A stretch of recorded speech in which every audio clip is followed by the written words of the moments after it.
দেশের এভিয়েশন ও পর্যটন খাতকে আরও বিশ্বমানের করে গড়ে তুলতে এবার তুরস্কের সাথে যৌথভাবে কাজ করার উদ্যোগ নিয়েছে সরকার। এরই ধারাবাহিকতায় বেসামরিক বিমান পরিবহন ও পর্যটন মন্ত্রণালয় তুরস্কের স্বনামধন্য এভিয়েশন প্রতিষ্ঠান চেলেবি এভিয়েশনের প্রতিনিধিদের সাথে এক গুরুত্বপূর্ণ বৈঠক অনুষ্ঠিত হয়েছে।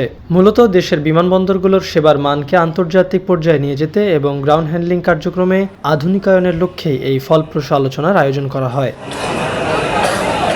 বৈঠকে চেলেবি এভিয়েশনের প্রতিনিধিরা বাংলাদেশের বিমানবন্দরগুলোতে উন্নত যাত্রী সেবা নিশ্চিত করতে এবং গ্রাউন্ড হ্যান্ডলিং কার্যক্রমে সরাসরি যুক্ত হওয়ার বিষয়ে গভীর আগ্রহ প্রকাশ করেন। তাদের এই প্রস্তাবকে স্বাগত জানিয়ে মন্ত্রণালয়ের পক্ষ থেকে জানানো হয়, আগামীতে গ্রাউন্ড হ্যান্ডলিং কোম্পানি নিয়োগের ক্ষেত্রে আন্তর্জাতিক মানসম্পন্ন এই টার্কিশ প্রতিষ্ঠানটিকে বিশেষ অগ্রাধিকার দেওয়া হবে। এর ফলে দেশের এভিয়েশন খাতে সেবার মান যেমন বৃদ্ধি পাবে, তেমনি যাত্রীদের ভোগান্তিও অনেকাংশে কমে আসবে বলে প্রত্যাশা করা হচ্ছে।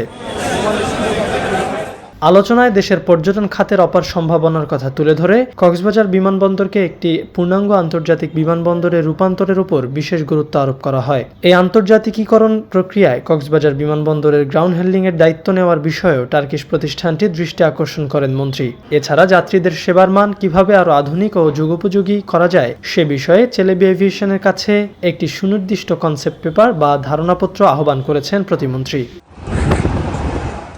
শুধু এভিয়েশন খাতই নয়, বরং দেশের সামগ্রিক পর্যটন খাতের টেকসই উন্নয়নে পাবলিক প্রাইভেট পার্টনারশিপ বা পিপিপি মডেলে তুরস্কের সাথে একযোগে কাজ করার বিষয়েও সভায় জোরালো আশাবাদ ব্যক্ত করা হয়। বাংলাদেশ ও তুরস্কের মধ্যে এই যৌথ অংশীদারিত্ব সফলভাবে বাস্তবায়িত হলে তা দেশের এভিয়েশন ও পর্যটন খাতে এক অভাবনীয় বিপ্লবের সূচনা করবে বলে আশা সংশ্লিষ্টদের।